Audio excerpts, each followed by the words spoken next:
In Austin, I'm Quita Culpepper. Here in Central Texas, search and rescue efforts are still underway after the devastating flash floods that happened over the weekend.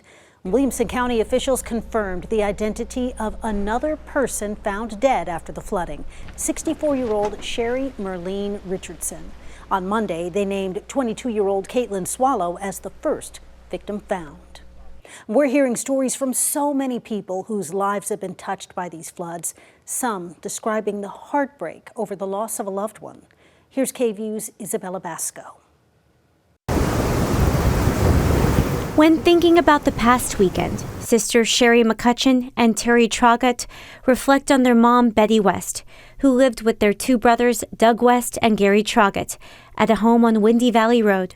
Sherry would wonder, "Why don't y'all try to move out? We can't. We're taking care of my mama." So they stayed with her till the end, even if it meant their life.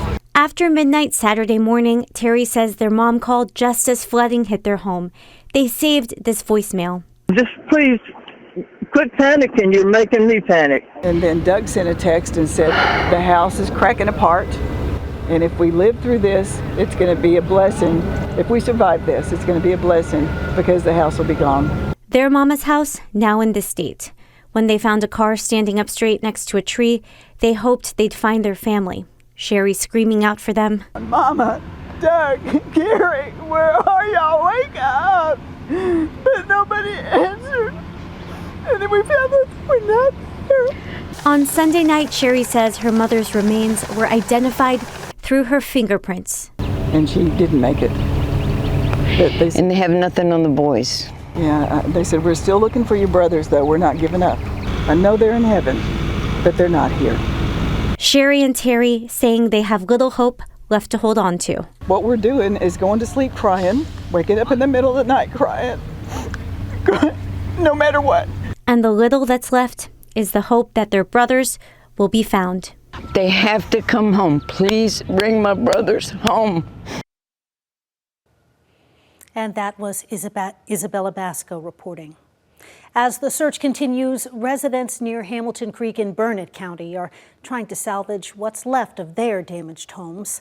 The creek right now looking much different than it did early Saturday morning when it rose rapidly and water rushed into homes, sending people running to safety. Some residents clung to trees with water up to their waist. We're hearing all 32 people who live in that complex will need to find new homes. And the managers of these homes are helping residents find other places to stay while the repairs take place. And here's how one person here, Iwana Schmidt, described the moment her dog alerted her to the rising floodwater. When I was still in bed, he woke me up and I touched his back and I'm like, oh my God, he's wet. Maybe he had an accident. And I looked down and that's where I saw the water. So I was like, oh great, so we're flooded. We also checked in on the Cedar Stays RV Park east of Marble Falls, which was hit hard by the flooding. There are still parts of it underwater. Crews were out there helping clean up and burn some of the debris. Volunteers and organizations are helping those affected by these floods. It's a big team effort. HEB is handing out supply kits with food and sanitary supplies to people. The Central Texas Food Bank is providing food. Integral Health is offering counseling services, and at least a dozen volunteers from the community are delivering food and supplies to people who can't make it out there. Kat Wagner is the lead volunteer coordinator for operations. Wagner says on Saturday she gathered up clothing and blankets from her home to donate and brought them to the Round Mountain Baptist Church. After making a social media post asking for help, she said requests for people wanting to volunteer started pouring in. And she says any help they can provide to people makes them feel good. Just people want to know where their family is, and that makes sense. But at the same time, we're trying to not give false hope or spread misinformation, but we're also providing hope here, and we're providing that there will be a tomorrow for our community. Wagner says right now they do not need any more volunteers or food and clothing donations. She's asking that people just wait and see what else the community needs over the next few days.